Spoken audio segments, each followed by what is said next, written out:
Bonjour tout le monde, j'avais envie de vous parler d'une notion qui, il me semble, est primordiale dans les temps que nous vivons actuellement et dans les événements à venir. Il s'agit de la liberté et de la délivrance qui est en réalité donnée par le Christ. Alors, en général, les personnes qui veulent faire du tort à la chrétienté, qui veulent démotiver les gens de se tourner vers le Christ, leurs arguments c'est de dire que c'est limitant, que en fait c'est que des limitations, que des restrictions, on te dit que tu n'as pas le droit de faire ci, pas le droit de faire ça, etc. etc. Mais c'est complètement erroné. Ça c'est plutôt le côté pharisien en réalité. Parce que le Christ, il délivre, il donne au contraire la liberté, il libère. Déjà, à la base, nous avons tous le libre arbitre.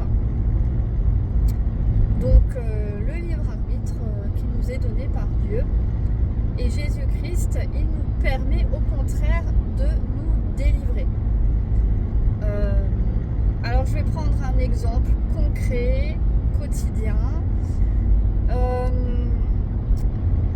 Souvent, enfin de plus en plus, nous sommes confrontés à des personnes pas forcément agréables, pas forcément dans la gentillesse, pas forcément dans la bienveillance, ou alors qui sont, comment on pourrait dire ça, très dualitaires, c'est-à-dire que ils peuvent te faire un sourire et te dire bonjour, et d'un moment à un autre, soudainement, sans qu'on sache pourquoi, ils changent de visage. D'accord ? On est quand même de plus en plus confrontés à des personnes comme ça, qui changent de visage très soudainement. D'ailleurs, justement, durant ma promenade de ce matin, donc j'étais avec mon chien. Et puis j'ai croisé un petit groupe de randonneurs et ils m'ont dit que j'avais un beau chien, etc. Donc moi je leur ai répondu poliment, avec le sourire. J'ai continué mon chemin. Et quand je suis revenue, j'ai fait sens inverse pour revenir vers ma voiture et puis me balader un peu ailleurs. Ils étaient encore là. Donc ce groupe de randonneurs était encore là. Et il y en a deux qui étaient assis sur un banc. Et donc l'endroit était étroit. Donc moi je suis passée avec Ulysse qui est un grand chien. Donc je passe avec Ulysse. Et puis il est curieux, il est sociable. Donc quand il voit des gens, surtout des personnes qui sont assises, il a envie de venir voir ce qui se passe. Il a envie de renifler, de se faire aussi un peu câliner, avoir de l'attention, parce que souvent c'est vrai qu'il attire l'attention. Donc parfois il y a des gens qui veulent le câliner, voilà. Et donc là je passe devant ces messieurs et il y en a un qui dit c'est un lion, voilà, l'autre qui sourit, voilà. Donc ils envoyaient des signaux d'ouverture, ils envoyaient des signaux d'ouverture au fait que mon chien puisse s'approcher d'eux. Et donc je l'ai laissé un petit peu s'approcher. Puis finalement il y a un des deux messieurs qui a dit non, prenez-le. Bon, alors en fait du coup sur le moment moi je me suis complètement refermée du coup, parce que ils envoyaient des signaux d'ouverture et finalement c'est un peu fais ce que je dis mais pas ce que je fais, quoi, dans le sens où finalement soudainement un des deux messieurs a montré un autre visage. Et donc à partir de là, moi je me suis refermée, je suis partie, comme dirait l'autre, j'ai pris mes clics et mes claques. Et je suis allée balader ailleurs. Et ça commençait à me tourner, je commençais à ruminer, je commençais à avoir des émotions négatives, je commençais commencer à avoir des pensées négatives. Parce qu'il faut savoir que, pour ceux qui ne le savent pas, j'ai été diagnostiquée TDAH. Ce qui veut dire que on a des pensées qui peuvent être fulgurantes, donc beaucoup de pensées en même temps. Alors parfois, ça peut être un bon point dans tout ce qui est créatif, dans tout ce qui est lié à la création par exemple. Ou alors voilà, on peut capter des choses aussi que les autres ne captent pas forcément. Par contre, il y a aussi l'autre côté de la pièce, quoi, qui est moins sympa. C'est que surtout quand on est une éponge émotionnelle, ce qui est aussi mon cas, et quand on est très empathique et voilà, et qu'on a tendance aussi à prendre les émotions des autres, c'est que ses propres émotions, elles sont aussi beaucoup plus fortes. Et non seulement les émotions sont plus fortes, bon ça peut être aussi de l'hypersensibilité ou de comment on appelle ça, vous avez les HPI, vous avez les HPE, donc oui, une hypersensibilité émotionnelle, ce qui est mon cas, mais je m'éloigne un peu parce que là on parlait des pensées qui fusent, et ça c'est le côté TDAH. Donc quand on met ensemble les pensées qui fusent plus l'hypersensibilité émotionnelle, forcément ça fait pas bon ménage, parce que c'est une souffrance absolue. C'est-à-dire que un petit événement qui nous a touchés négativement prend tout de suite une ampleur importante, et ça prend nos pensées, notre énergie, voilà, on le sent même au niveau de la tête, on le sent, ça tire. Après, au niveau des endroits du corps liés aux émotions, pareil, on le sent, on a la gorge qui se serre, le plexus solaire, etc. Donc, parce que les émotions sont ancrées dans le corps, donc on ressent dans le corps physique quand ça nous a fait des émotions. Donc, d'une manière ou d'une autre, cette personne-là qui a apparemment ouvert la porte, mais qui soudainement la referme, chez moi, ça me fait ressortir des blessures pas encore forcément guéries. Et après, mon côté TDAH et hypersensibilité émotionnelle fait que ça s'emballe. Ça s'emballe, et après, paf, ça va dans tous les sens, les pensées, les émotions, et on arrive dans un cercle vicieux, puisque tout ça, c'est négatif. Donc, du coup, j'étais en train je marchais avec mon chien, et soudainement, j'ai demandé à Jésus-Christ de me délivrer de ça, de tout ce qui n'est pas de Dieu, donc les pensées négatives, les émotions négatives qui sont lourdes, etc. De tout ce qui n'a pas encore été guéri en moi et qui sont des failles. C'est pour ça que d'où l'importance, encore une fois, du pardon. Ce que je parlais dans une précédente vidéo, l'importance du pardon, c'est que c'est par le pardon qu'on guérit. Et parfois, il y a des choses, tant que c'est pas complètement pardonné, ça n'est pas complètement guéri. Donc, c'est des plaies béantes et qui peuvent être facilement, qui peuvent se rouvrir. Et là, j'ai senti qu'il y a des plaies qui s'étaient rouvertes. Et donc, j'ai demandé à Jésus-Christ de m'aider à passer outre, à ne plus rester enfermé dans ce cercle vicieux, parce que c'est une souffrance et vraiment un enfermement. Et pour moi, ça a été difficile de demander à Jésus-Christ de me libérer, parce que c'est un fonctionnement, c'est une structure que j'ai qui s'est développée par ce que j'ai vécu durant l'enfance, etc. Et donc tout ça, ça fait un conditionnement, une structure avec laquelle j'avais l'habitude de fonctionner, d'accord ? Mais Jésus-Christ me permet de me délivrer, de me libérer de cette structure qui m'enferme. Donc, là, vraiment très peu de temps après ma demande, j'ai senti une bonne odeur de pin, vous savez, l'odeur des sapins et des pins. Et là, d'un coup, j'ai senti que ma respiration était beaucoup plus ouverte. Et j'ai inspiré par le nez, alors que moi, généralement, j'ai tendance à plutôt inspirer par la bouche, ce qui n'est pas forcément une bonne chose, parce que ça coupe,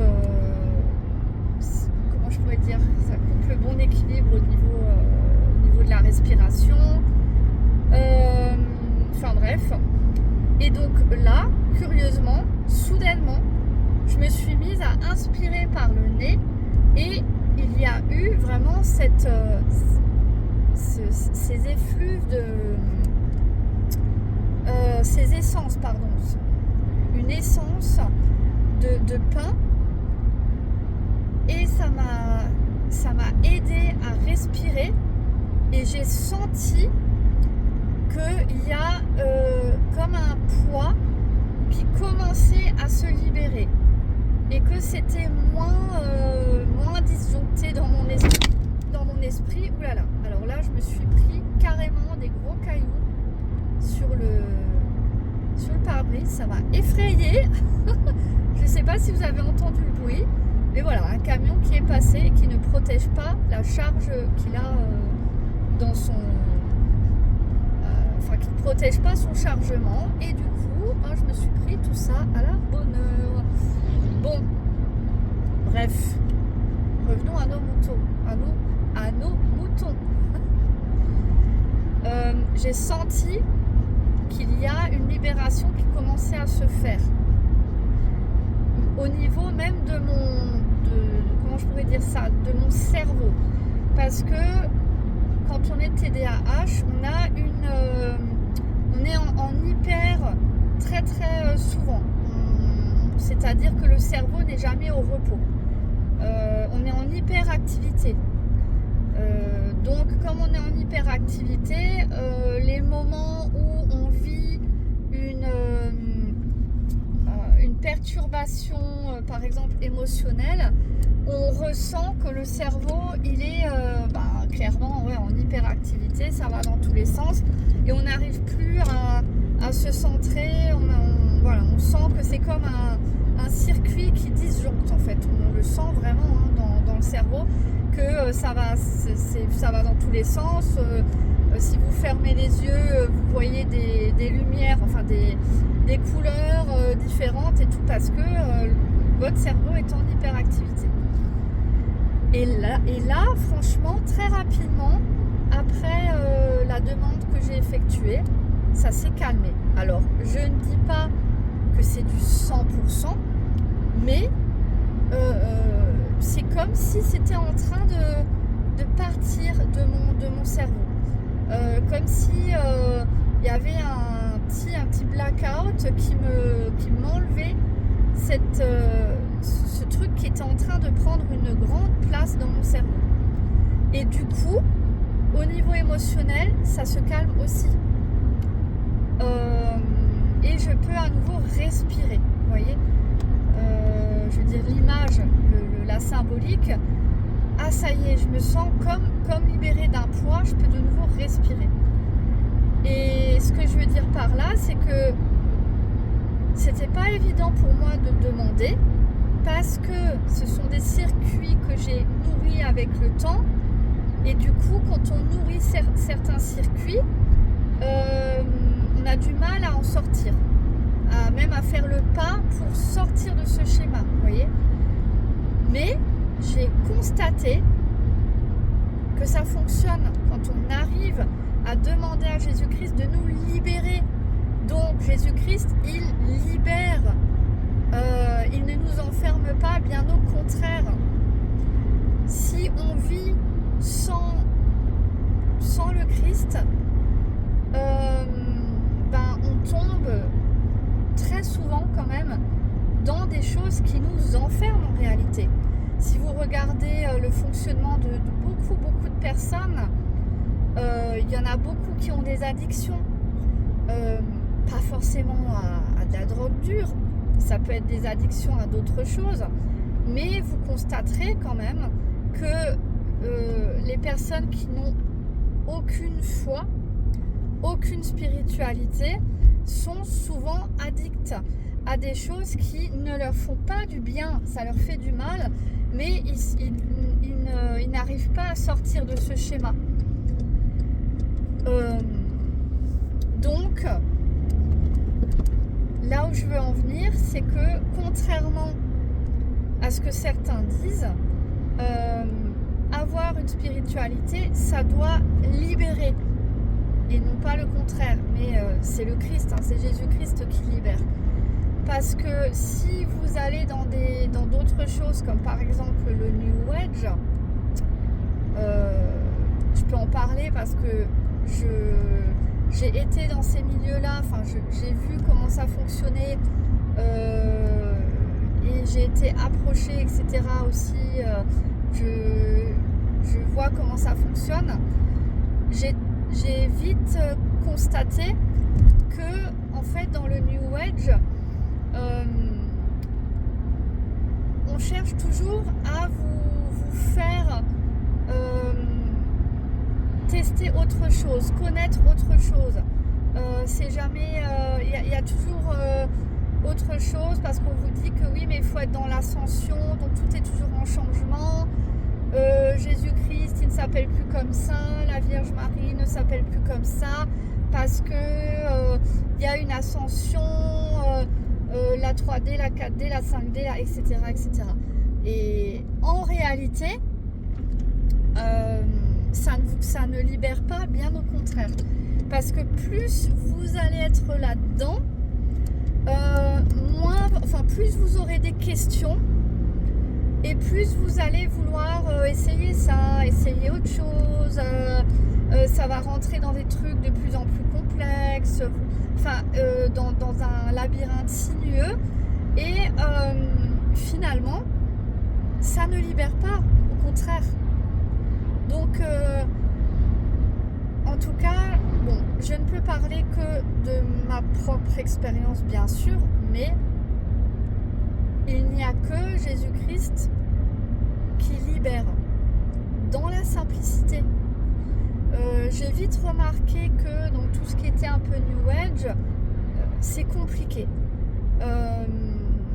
Il y a plein d'êtres spirituels différents, plein de méthodes différentes. Il y en a qui parlent de rayons lumineux selon les couleurs, et ci et ça. Enfin bref, tout est vaste, complexe. Mais tout ça, en réalité, ça ne libère pas, au contraire, ça enferme. Et ça enferme dans un labyrinthe qui ne fait que vous éloigner du chemin. Ça vous fait perdre beaucoup de temps, d'énergie et de l'argent, souvent de l'argent aussi. Donc, dans la période que nous vivons, il y a beaucoup de tentations. Beaucoup de tentations. Si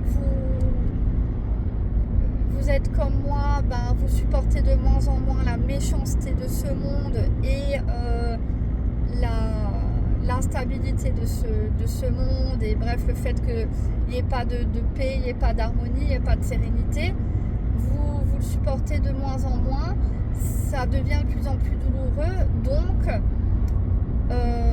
vous cherchez tout simplement à aller mieux, vous cherchez à retrouver une paix, etc. Sauf qu'il y a des personnes qui profitent, soit qui vont profiter de votre quête de paix, votre quête d'aller mieux dans un monde dans lequel vous vous sentez de plus en plus éloigné. Et donc, soit il y en a qui vont chercher à profiter, soit il y en a qui sont convaincus de ce qu'ils font. Voilà. Je ne dis pas que tout le monde dans ce milieu-là est un menteur, est un profiteur ou quoi. Il y a des personnes qui sont convaincues qu'elles font le bien, qu'elles pourraient aider les autres, etc. Mais le problème, c'est qu'elles-mêmes sont, comment dirais-je, elles-mêmes sont manipulées. Ça peut être manipulé par des esprits, hein, parce que, par exemple, pour les personnes qui font de la médiumnité en appelant des personnes décédées, malheureusement, ce sont des esprits, parce que ce qu'on ne sait pas forcément, c'est que les esprits malfaisants, ou en tout cas les esprits démoniaques, ont beaucoup d'informations et ils savent plein de choses. Ils peuvent savoir plein de choses sur une personne qui est décédée. Ils peuvent connaître qu'est-ce qu'elle a fait dans sa vie, comment elle s'appelait. Ils peuvent même savoir des secrets ou des choses que la personne n'a jamais dites de son vivant. Donc le problème, c'est que il y a des personnes qui sont sans doute sincères dans ce qu'elles font, mais qui n'ont pas conscience qu'elles se font manipuler par des esprits. C'est ça le problème. Et c'est pour ça qu'à la base, dans la Bible, il est normalement interdit de faire de la voyance ou de la médiumnité, ou en tout cas de l'occultisme, parce que ça ouvre des portes. Et en plus de ça, il suffit que la personne ait des failles. Or, la plupart des gens ont des failles, puisque des failles, ça provient de choses non pardonnées, ou ça provient aussi soit de péchés qu'on aurait fait nous-mêmes, soit de choses que nous-mêmes on n'a pas pardonné à quelqu'un d'autre. Et donc, on a des failles par ces blessures. Et le problème, c'est que quand on utilise des méthodes occultes, ça ouvre des portes. Et après, il y a des esprits, on va les appeler comme ça, qui rentrent dans les failles de la personne. Et sans forcément qu'elles s'en rendent compte, après, elles vont être manipulées, elles vont être utilisées d'une manière ou d'une autre, ou alors elles vont servir de nourriture. Elles peuvent aussi servir de nourriture pour les esprits ou les démons. Voilà. Donc, c'est pour ça qu'à l'origine, dans la Bible, ou même, de toute façon, le Christ, c'est assez clair là-dessus qu'il ne faut pas utiliser ce genre de choses. On peut, par exemple, chercher à guérir une personne par la position des mains et par la demande directe à Jésus-Christ. C'est-à-dire, on pose les mains et on fait la demande directement par Jésus-Christ. Parce que le problème, c'est que, par exemple, pour tout ce qui est Reiki, tout ce qui est méthode énergétique, ça ne passe pas par Jésus-Christ. Souvent, il y a des personnes qui disent qu'ils utilisent l'énergie de l'univers, ça reste très flou, ou alors ils disent qu'ils utilisent un ange, etc. Mais pour que ce soit vraiment safe, normalement, les actes de guérison doivent se faire à travers Jésus-Christ. Par le biais, on va dire, par le biais de Jésus-Christ. Et nous, on n'est qu'un intermédiaire, normalement, entre Jésus-Christ et... il y a une personne qui sort de la forêt, là, soudainement. Ça m'a un peu perturbée. Ah, peut-être qu'il cherche du muguet.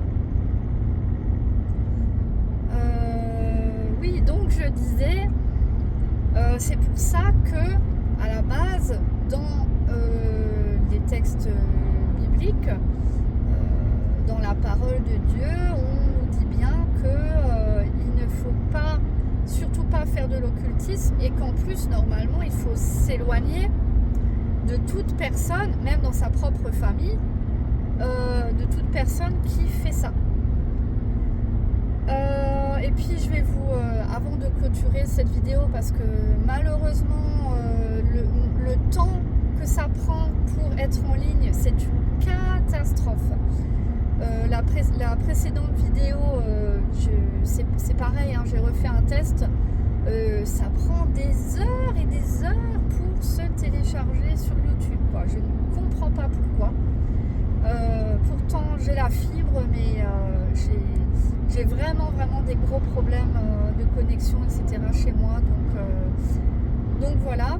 Donc là je pense que cette vidéo là, elle va mettre des heures et des heures à se télécharger. Quoi qu'il en soit, je voulais quand même encore vous raconter quelque chose pour illustrer mes propos. Une fois, j'avais pris rendez-vous chez un voyant. Bon, c'était il y a des années, hein. Et je me suis rendue dans son appartement, parce qu'il faisait les consultations dans son appartement. Et quand tu es arrivé dans l'appartement, tu avais d'abord une sorte de petite pièce où tu pouvais t'asseoir en attendant que ça soit à ton tour, quoi. Et donc, bon, je me suis assise. Et là, très rapidement, j'ai senti un gros malaise. Et rapidement, j'ai senti une chaleur au niveau de l'oreille. Alors, je suis plus sûre, est-ce que c'est l'oreille gauche ou l'oreille droite? Mais en tout cas, vraiment une grande chaleur au niveau de l'oreille. Et je me suis dit, c'est bizarre, enfin, et j'avais la sensation que j'avais mon ange gardien, parce que ça, je suis quand même convaincue, parce que j'ai des expériences spirituelles, même déjà depuis l'enfance, où je pense vraiment qu'on a un protecteur. Alors moi, bon, certains l'appellent ange gardien, donc moi je vais l'appeler ange gardien, mais je pense que nous avons des êtres de Dieu, hein, du royaume des cieux, qui sont aussi là pour notre protection, pour la protection de l'enfant de Dieu, en fait, de ce qui doit appartenir au royaume de Dieu. Donc ils sont de toute façon là pour protéger. On sait que bien sûr le Christ et bien sûr Dieu le Père Tout-Puissant, ils sont entourés par les archanges, les anges. Donc voilà, ça on nous le signifie dans la Bible. Mais j'ai ressenti que j'avais cette présence qui me disait attention, attention, attention, mais vraiment une grande chaleur dans l'oreille. Bon, c'était à mon tour de passer chez ce voyant. Donc je m'installe à son bureau. Il prend un jeu de tarot, il les mélange, il me demande de couper, et là, rapidement, il me dit oula, non, je ne vois rien dans le miroir, c'est pas la peine, on va pas faire la séance, vous pouvez repartir. Alors là, j'étais très circonspect, quoi. Je veux dire, j'étais un peu comment dire, ouais, j'étais étonnée, parce que avant moi il y avait 2 jeunes femmes, et puis j'entendais que voilà, ils racontaient des trucs, bon, sûrement des trucs un peu lambda, et là que d'un coup ils me disent oula, non, je ne vois rien dans le miroir, partez, quoi, en gros. Et il se trouve que j'ai compris qu'il utilisait des méthodes occultes, parce qu'il utilise la méthode du miroir. Et j'avais entendu qu'il y a des personnes, je ne sais plus si c'est de la Rose-Croix ou bon, après, hein, dans certaines loges, etc., il y a des personnes qui utilisent effectivement la méthode du miroir pour voir l'avenir, voir des choses. Et en fait, c'est une méthode occulte et j'ai été protégée. Ce jour-là, à cet instant, on m'a protégée. Dieu, le Père Tout-Puissant, merci à Jésus-Christ de m'avoir protégée. Parce que cette personne-là, ce monsieur, qui était un jeune homme dans la trentaine, il utilise des méthodes qui sont vraiment occultes. D'ailleurs, la pièce où j'attendais, j'ai vu des sculptures, des trucs, même dans son bureau, il y avait des sculptures, je ne sais plus si c'était de hibou, et des choses comme ça. Et je me suis dit, oulala, ouais, là, par contre, c'est de l'occultisme, quoi. Donc, j'ai été protégée. Et donc, c'est des choses comme ça aussi qui m'ont fait comprendre que l'occultisme, ça n'est vraiment pas quelque chose à faire et ni à s'approcher de ça, parce que en réalité, ça ne nous libère pas, bien au contraire, ça nous met des mauvaises choses sur nous, ça rentre dans nos failles. Et voilà, j'ai compris, il faudrait que je fasse une vidéo sur ce sujet-là, mais en gros, j'ai compris que je ne devais pas continuer là-dedans. De toute façon, déjà à la base, je n'ai jamais été pour le fait d'appeler des personnes qui, par exemple, étaient décédées. Ça, je n'ai jamais été pour ça. J'ai toujours été méfiante, mal à l'aise avec ça. Après, dans le milieu du New Age, il y a toujours des choses très rapidement que je sentais que ça ne me parlait pas, ça n'était pas en accord avec moi. Donc j'ai quand même, même si j'ai mis un pied là-dedans, j'ai assez rapidement ressenti qu'il y a des choses qui n'allaient pas en fait. Donc merci à Jésus-Christ, merci à mon gardien ou ange gardien de m'avoir protégé des pires choses, on va dire, au niveau de l'occultisme, parce qu'après, dans ce milieu-là, il y a plein de choses. La magie blanche, la magie noire, ce genre de choses. Je remercie Jésus-Christ et voilà, d'avoir compris en fait que ce genre de choses, ça n'aide pas, au contraire. Donc voilà, je voulais revenir là-dessus parce que je sais que dans la période dans laquelle nous vivons actuellement, il y a ça s'est beaucoup développé, mais énormément, c'est incroyable, le nombre de chaînes YouTube, le nombre de gens qui font ça, quoi, je veux dire, incroyable comme ça s'est développé. Alors après, souvent ils vous disent, mais oui, justement, c'est bien que ça se développe, c'est parce qu'on est en train de changer de dimension, on est en train d'ascensionner, etc. Ils vous disent qu'il y a une séparation qui va être faite entre les personnes qui ne sont pas encore au niveau spirituel et puis les autres qui ont atteint la dimension nécessaire, etc. Alors effectivement, il y a une séparation qui va être faite, sauf que la séparation du bon grain et de l'ivraie, c'est pas comme ça qu'elle va être faite, et il y en a beaucoup qui vont être très très déçus et qui seront dans la souffrance absolue. C'est pour ça que je tiens absolument à mettre le warning, parce que il y a beaucoup de gens sensibles qui tombent dans ce piège-là et qui risquent d'être pris au dépourvu et qui risquent d'être très déçus. Donc je vois bien que les chaînes New Age, il y a des milliers de personnes qui les suivent. Souvent ils ont, des milliers d'abonnés. Il y en a même, ils ont 200 000, 300 000 abonnés. C'est un truc de dingue. Mais je vous dis, tout ça, malheureusement, ça manipule les gens et ça les amène à... au lieu de les libérer, c'est le contraire.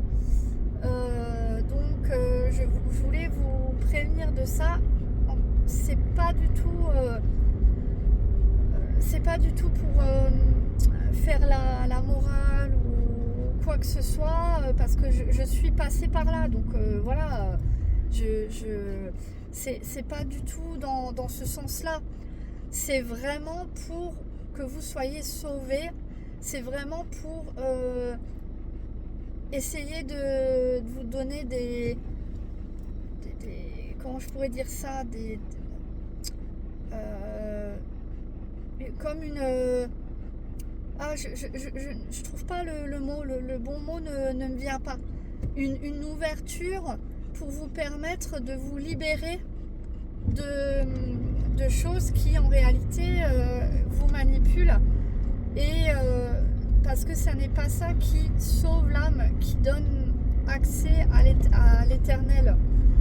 Et malheureusement, il y a aussi des manipulations sur des personnes qui vivent des expériences de mort imminente. Ça existe aussi. Il y a des manipulations qui sont faites, et après, ces personnes-là qui sont sincères, parce que voilà, elles sont convaincues, absolument convaincues de ce qu'elles ont vu, donc elles donnent leur témoignage. Sauf que du coup, c'est des témoignages qui peuvent plus ou moins rentrer dans des discours New Age, et ça nourrit le New Age, et on se retrouve avec des personnes qui sont sincères, mais qui n'ont pas la conscience qu'elles sont manipulées, et qu'elles participent malheureusement au serpent, à la malice du serpent, parce qu'il ne faut pas oublier que les esprits démoniaques ont des capacités à avoir beaucoup d'informations, ont des capacités à manipuler. C'est-à-dire, il suffit que si la personne, elle n'est pas en Christ, si elle n'a pas donné sa vie, son âme pour le Christ, pour le royaume des cieux, et qu'elle vit une expérience comment on pourrait appeler ça? Oui, une expérience de mort imminente, il y a des risques qu'elle soit manipulée, même dans le domaine spirituel, je veux dire dans le monde spirituel, parce que les esprits font partie du monde spirituel. Donc là, c'est délicat. Du coup, c'est pour ça que la meilleure chose à faire au final, c'est de se centrer sur Jésus-Christ. C'est de revenir en fait à la simplicité, quelque chose de vraiment, voilà, la simplicité, Jésus-Christ. Parce que on n'a pas toujours tous les tenants et aboutissants, et parfois avec nos failles, etc., on peut glisser vers des choses qui nous perdent. C'est-à-dire qu'au lieu de nous sauver, au lieu de nous mettre sur le chemin, ça nous perd, tout simplement. Après, comme dit, je ne juge absolument pas. Chacun a son histoire, ses difficultés, ses blessures. Chacun essaye de vivre, de survivre en trouvant comment je pourrais dire ça, des béquilles, en trouvant des béquilles. Mais les béquilles, autant que ce soit Jésus-Christ. Voilà. Donc sur ce, soyez bénis, et j'espère que cette vidéo ne mettra pas une semaine à se télécharger, puisque on ne sait jamais ce qui peut arriver. Chaque jour qui passe, nous sommes peut-être plus proches d'événements mondiaux très importants. Et voilà, du jour au lendemain, on ne sait pas, on peut se retrouver sans internet, on peut se retrouver enlevé dans les nuées, on peut se retrouver